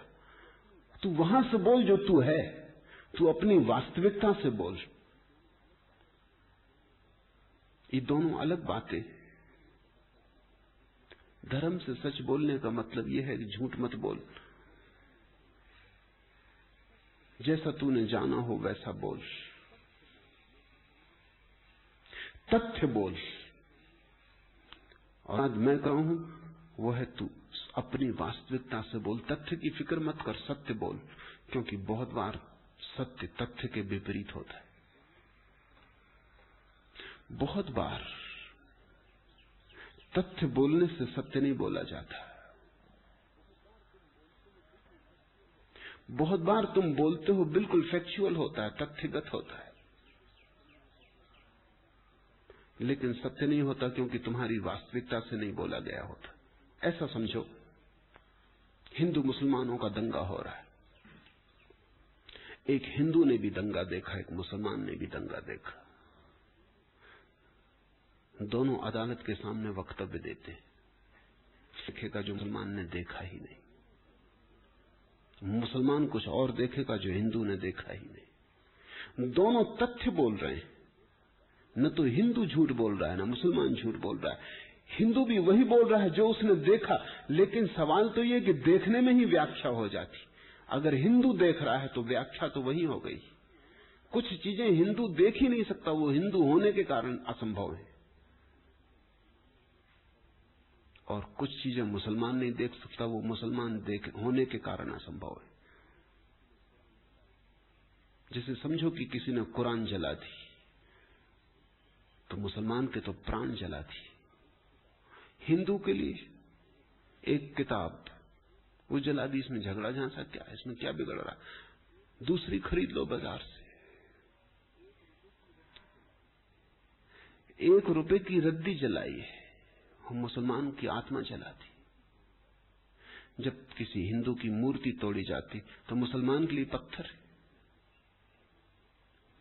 हिंदू के लिए परमात्मा है। तथ्य काफी नहीं है।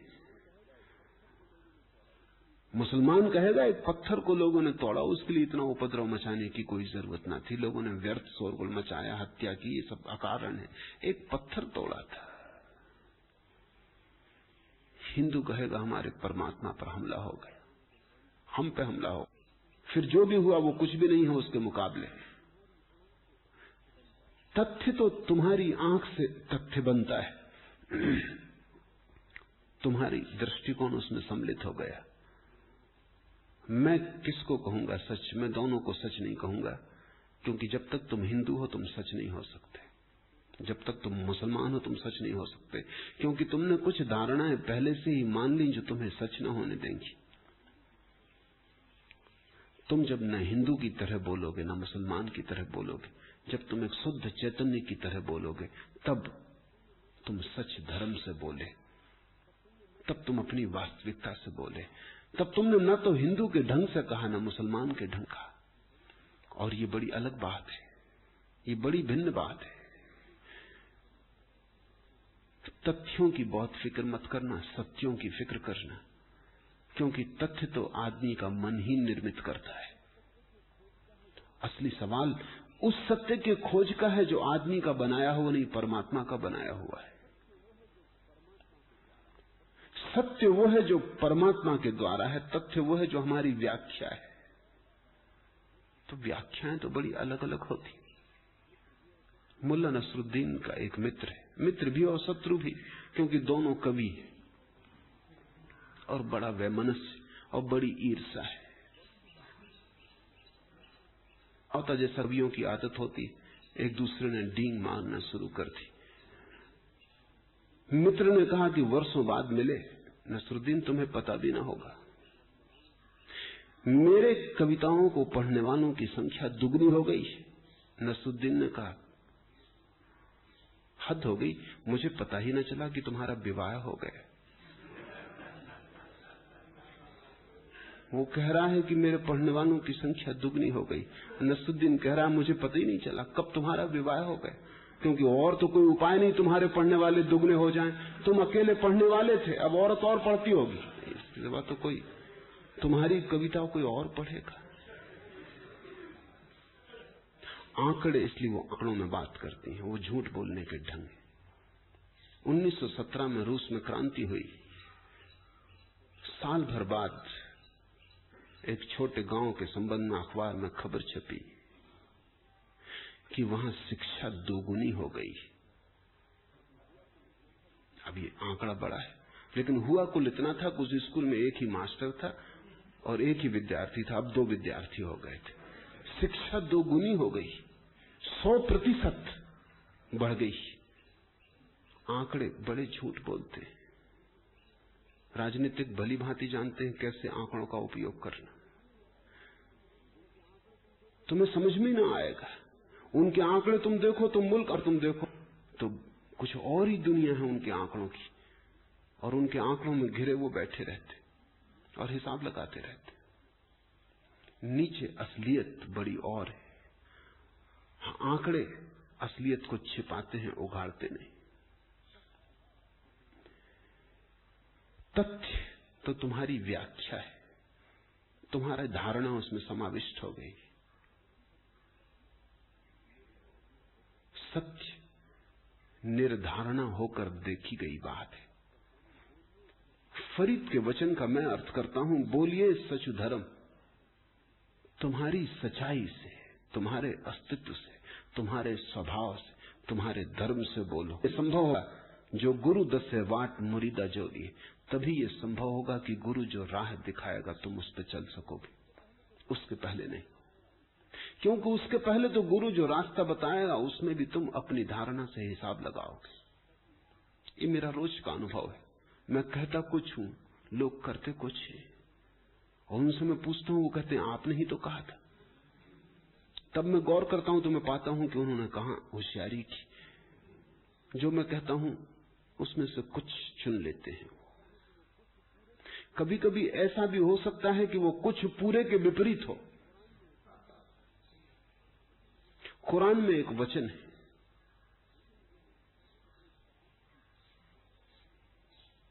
एक मुसलमान शराब पीता था।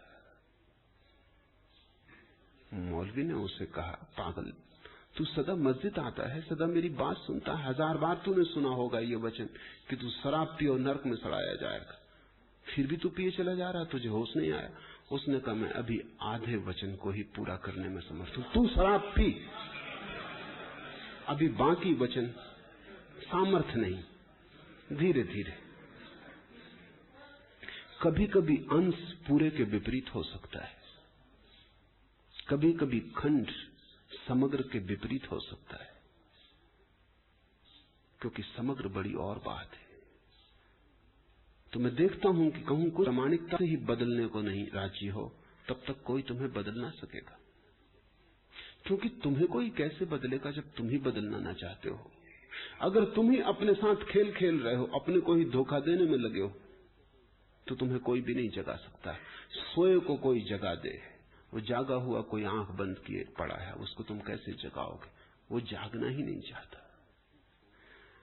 बोलिए सच धर्म न झूठ बोलिए, जो गुरु दसे वाट मुरीदा जोरी।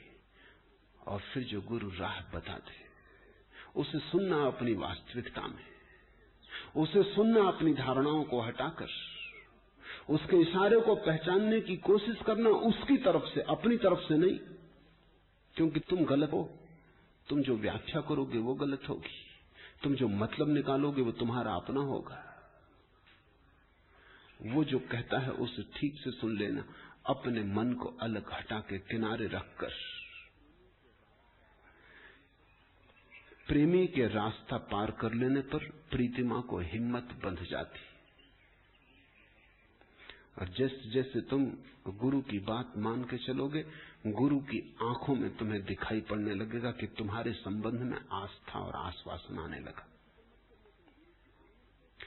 तुम अपनी फिक्र मत करना, तुम गुरु की आंख में देखना। तुम ये मत सोचना अपनी तरफ से कि मैं खूब बढ़ रहा हूं, खूब कर रहा हूं, ठीक विकास हो रहा है। उसने 6 वर्ष तक जापान में एक गुरु के पास धनुर्विद्या सीखी। धनुर्विद्या के माध्यम से जापान में ध्यान सिखाया जाता है। वो ज़ेन फकीरों का एक रास्ता है और धनुर्विद्या में ध्यान बड़ी सुविधा से फलित होता है, मगर बड़ा कठिन भी 6 साल। और हैरी गेल पहले से ही धनुर्विद्या में कुशल व्यक्ति था,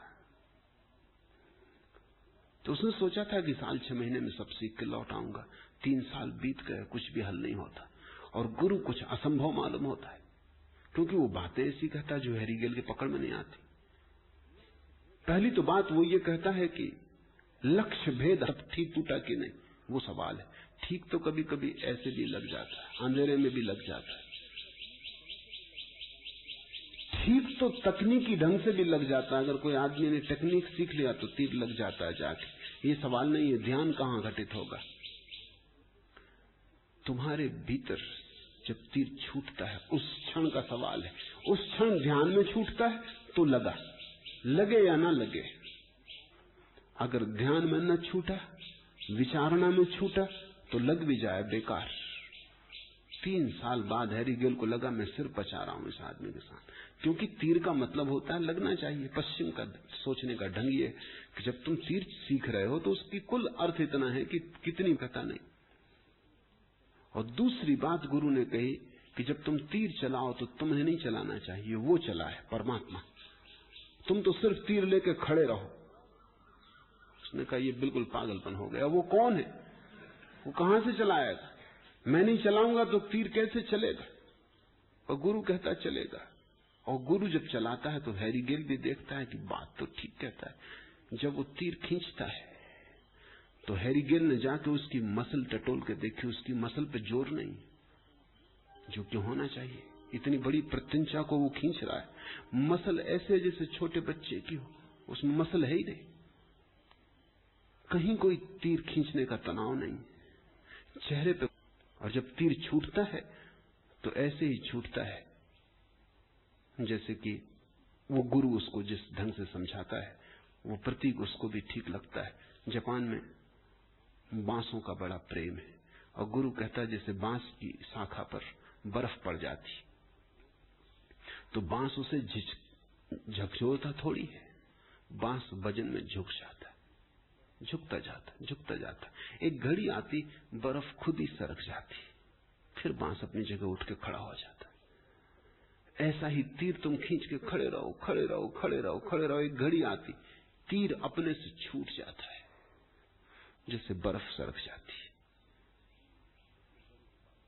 खोज ली वो तरकीब उसने ये खोजी कि तीर को खींच के वो खड़ा हो जाए और हाथ को इतने धीमे से छोड़े, इतने आहिस्ते से छोड़े कि छोड़ने का पता न चले, धीमे से छोड़ दे और तीर छूट जाए। वो महीने भर में निष्णात हो गया। उसने कहा कि इतनी सी बात थी और मैं नाहक परेशान हो रहा था। वो आया, उसने तीर चला के गुरु को दिखाया। गुरु एकदम चौंका, इतना कभी नहीं चौंका था। वो पास आया और उसने कहा वंस अगेन प्लीज, एक बार फिर। ये भी डरा, हैरी गेल भी डरा कि शायद उसने कुछ गड़बड़ हो गई या क्या। तीर छूटा तो बिल्कुल सही। गुरु को भरोसा ना आया कि ये छूट नहीं सकता, क्योंकि ये तो छूट ही तब सकता है जब प्रत्यंचा ली और उसकी तरफ पीठ करके बैठ गए, जो कि जापान में बड़े से बड़ा अपमान है जो गुरु शिष्य का कर सकता है, पीठ करके बैठ जाना। उसने कहा कि बात खत्म हो गई। 15 दिन तक बड़ी मिन्नतें की गुरु की, आदमियों से खबरें पहुंचाई। उसने कहा कि नहीं, जब शिष्य गुरु को धोखा दे तो फिर कोई उपाय नहीं। हैरी गेल ने लिखा मैंने धोखा दिया नहीं था। ये पश्चिमी और पूर्वी बुद्धि का भेद है। मैंने कोई धोखा दिया नहीं था। मैंने तो सोचा था कि मैंने कोई तरकीब खोज ली मगर गुरु ने उसको ऐसा लिया कि धोखा दिया गया। बामुश्किल गुरु राजी हुआ और उसने कहा दोबारा। छैल लंग दे पार गोरी मन धीरिया, जैसे कि प्रेमी नदी में पार करके आ रहा है और प्रेसी इस किनारे खड़ी है और प्रेमी उस पार से आ रहा है। नदी तेज है, भयंकर उसका प्रवाह है या वर्षा की बाढ़ है, उतुंग तरंगे, और गोरी का डर और गोरी का मन कप रहा कि पता नहीं प्रेमी पार कर पाएगा नहीं कर पाएगा, नदी बहा तो ना ले जाएगी। वो संकित है, वो आश्वस्त नहीं, पर जैसे जैसे प्रेमी पास आने लगता है इस किनारे की गोरी आश्वस्त होती जाती, प्रेसी को धीरज बनता जाता है। अब डर नहीं है। जब तुम पाओ कि वो मुस्कुरा रहा है, जब तुम पाओ कि आशीष बरसते हैं उससे, जब तुम पाओ कि अब वो आश्वस्त है, तभी तुम आश्वस्त होना। अपनी तरफ से आश्वस्त मत हो जाना, नहीं तो तुमको धोखा दे लोगे अपने को। तुम्हारे धोखे देने की इतनी संभावना है कि जिसका कोई हिसाब नहीं। तुम अपने पे भरोसा मत कर लेना। छैल लंग दे पार गोरी मन धीरिया, कि प्रेमी पास आ गया, अब ज्यादा दूर ना रही। हाथ दो हाथ मारने की बात है, किनारा लग जाएगा। गोरी के मन धीरज आ गया। प्रेमी के नदी पार कर लेने पर जैसे प्रीतमा को हिम्मत बन जाती, ऐसी ही जिस दिन तू क्रोस से चीर दिया जाएगा यदि तू कंचन की तरफ लुभाएगा।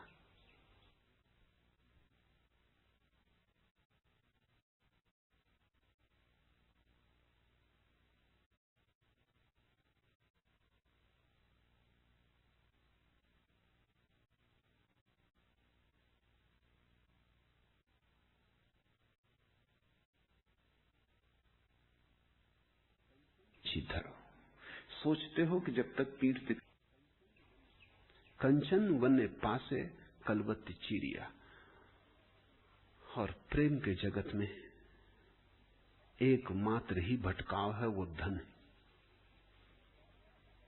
ये बड़ी मनोवैज्ञानिक और बड़ी गहरी बात है। फरीद कह रहा है कि प्रेम से चूकने का एक ही उपाय है, और वो है कि तू कंचन में उत्सुक हो जाए, तू धन में उत्सुक हो जाए। अब ये नाजुक है, ये ख्याल बड़ा गहरा है, और मनोविज्ञान अब इसकी खोज कर रहा है धीरे धीरे। और मनोविज्ञान कहता है कि जो आदमी धन में उत्सुक है वो आदमी प्रेम में उत्सुक नहीं होता। ये दोनों बात एक साथ होती ही नहीं। ऐसे ही जैसे जो आदमी पूरब चल रहा है वो पश्चिम की तरफ नहीं चल रहा। क्यों धन और प्रेम में इतना विरोध है? प्रेम बड़े से बड़ा धन है। जिसने प्रेम को पा लिया उसे धन मिल गया। वो अपनी गरीबी में भी हीरे जवाहरातों का मालिक है। लेकिन जिसने प्रेम नहीं पाया उसके लिए फिर एक ही रास्ता है कि धन इकट्ठा करे, ताकि थोड़ा सा आश्वासन तो मिले कि मेरे पास भी कुछ है। धन प्रेम का सब्स्टिट्यूट है, परिपूरक है। इसलिए कृपण आदमी प्रेमी नहीं होता, कंजूस प्रेमी नहीं होता, हो नहीं सकता। नहीं तो वो कंजूस नहीं हो सकता। ये दोनों बात एक साथ नहीं घट सकती, ये विपरीत है। जितना तुम धन को इकट्ठा करते हो उतना ही तुम्हारा प्रेम पे भरोसा कम है। तुम कहते हो कल क्या होगा, बुढ़ापे में क्या होगा, हालत बिगड़ जाएगी, आर्थिक तो परिस्थिति कैसे संभालूंगा। प्रेमी कहता है क्या करेंगे, जो प्रेम आज करता है वो कल भी करेगा। जिसने आज प्रेम दिया है और भरपूर किया है वो कल भी फिक्र लेगा। अगर तुम किसी को पाते हो जो तुम्हें प्रेम करता है, तुम्हें बुढ़ापे की चिंता ना होगी। लेकिन अगर तुम्हारा कोई नहीं प्रेमी, तुमने किसी को इतना प्रेम नहीं दिया, न कभी इससे इतना प्रेम लिया, तो तिजोरी ही सहारा है बुढ़ापे में। और फिर तुम्हें डर है प्रेमी तो धोखा दे जाए, तिजोरी कभी धोखा नहीं देती। प्रेमी का क्या भरोसा, आज साथ है कल अलग हो जाए। धन ज्यादा सुरक्षित मालूम पड़ता है। प्रेमी माने न माने, धन तो सदा तुम्हारी मानकर चलेगा। धन तो कोई अड़चन खड़ी नहीं करता, मालकियत पूरी स्वीकार करता है। फिर धन का तुम जैसा उपयोग करना चाहो, जब करना चाहो वैसा कर सकते हो। प्रेमी का तुम उपयोग नहीं कर सकते। प्रेमी प्रेम में कुछ करे ठीक, प्रेमी के साथ जबरदस्ती नहीं की जा सकती। मनोवैज्ञानिक कहते हैं छोटा बच्चा जब पैदा होता है तो अगर मां उसको प्रेम करती हो तो वो ज्यादा दूध नहीं पीता। आपको भी अनुभव होगा, अगर मां बच्चे को ठीक प्रेम करती तो मां सदा परेशान रहती कि उसको जितना दूध पीना चाहिए वो नहीं पी रहा, जितना खाना खाना चाहिए वो नहीं खा रहा।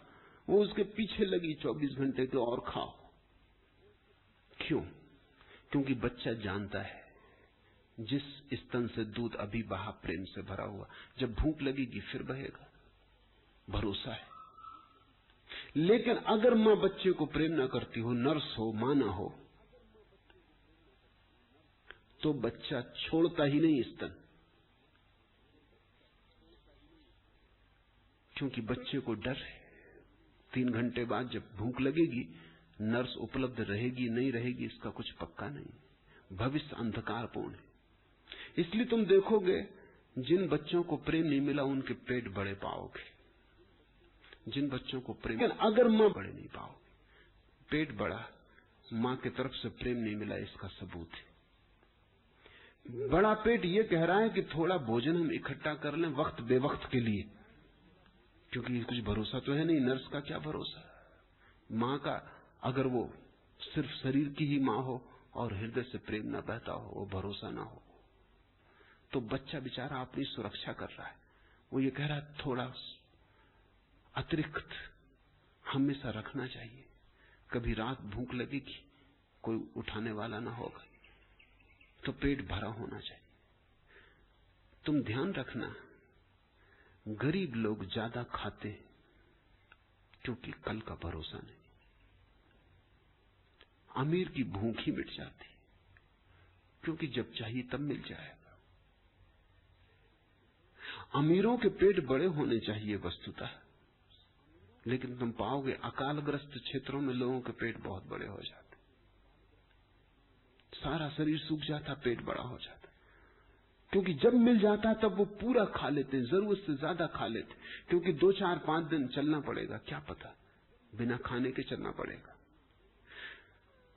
मां के स्तन पर बेटे को 2 रास्ते खुलते हैं, एक प्रेम का रास्ता है, एक पेट का रास्ता है। पेट यानी धन, पेट यानी तिजोरी।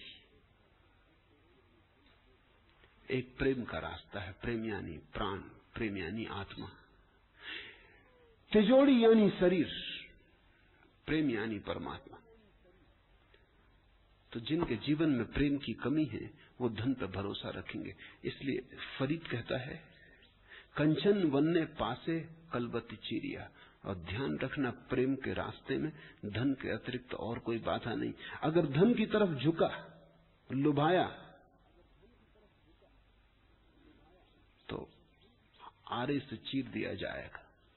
इसका कुछ मतलब ऐसा नहीं कि कोई आरे से किसी को चीर देगा, लेकिन जब प्रेम कट जाता है तो प्राण ऐसे ही कट जाते हैं जैसे आरे से चीर दिए गए हो। शेख हयाती जगी न कोई थिरु रहिया। शेख, इस दुनिया में कोई हमेशा रहने वाला नहीं। जिस पीढ़े पे हम बैठे हैं उस पर कितने ही बैठ चुके।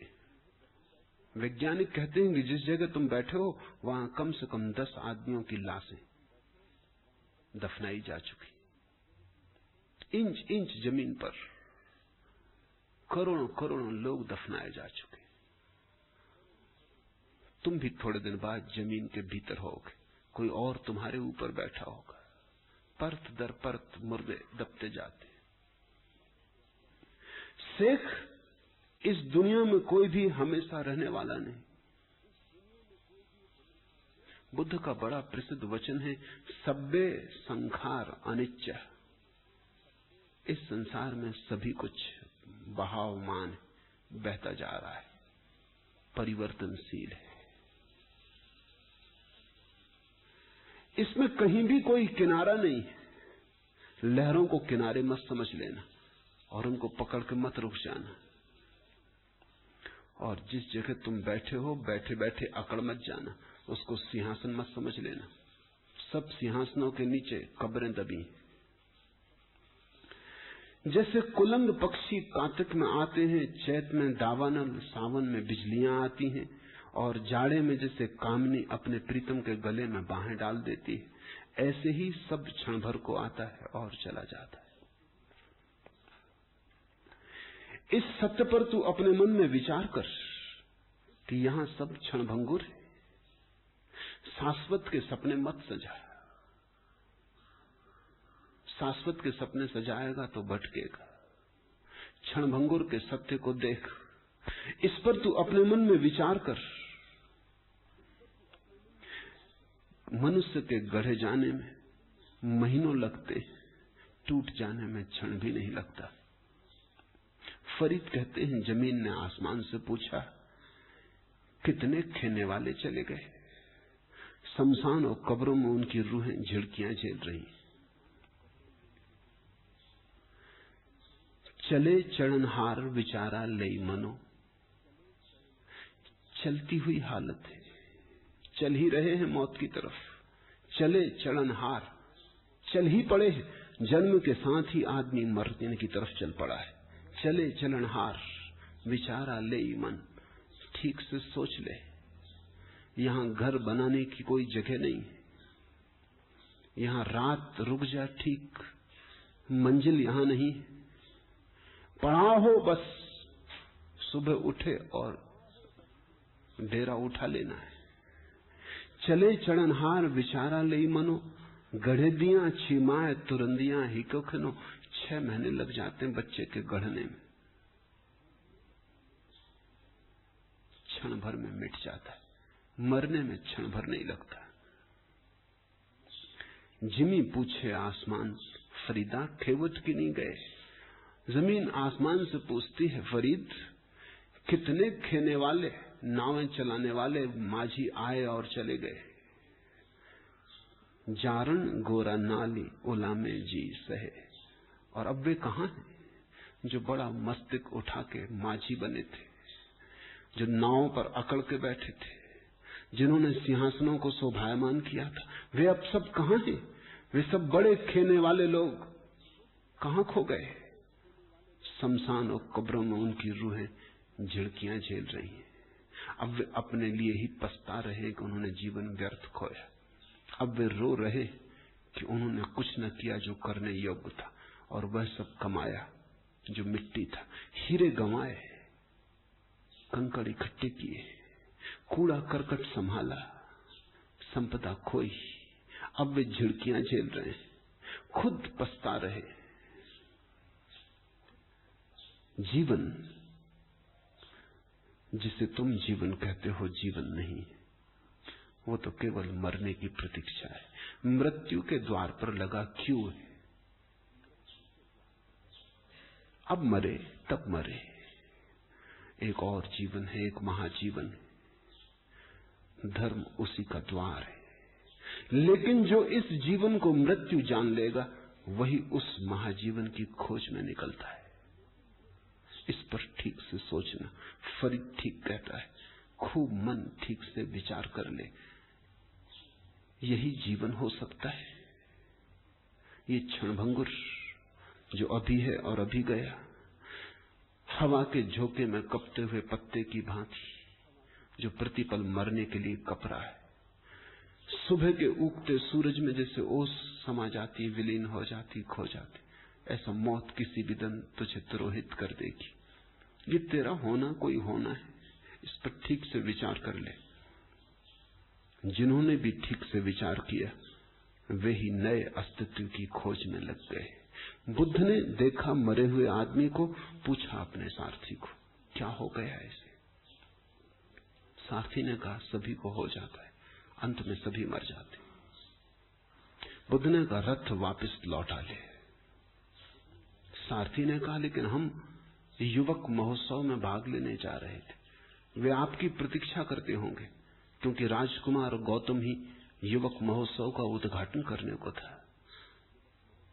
गौतम बुद्ध ने कहा, अब मैं युवक ना रहा। जब मौत आती है, और मौत आ ही रही, कैसा यौवन, कैसा उत्सव वापस लौटा ले। मैं मर गया। इस आदमी को मरा हुआ देखकर मैं जिसे अब तक जीवन समझता था वो मिट गया। अब मुझे किसी और जीवन की तलाश में जाना है। उस जीवन की खोज ही धर्म है। आज इतना ही।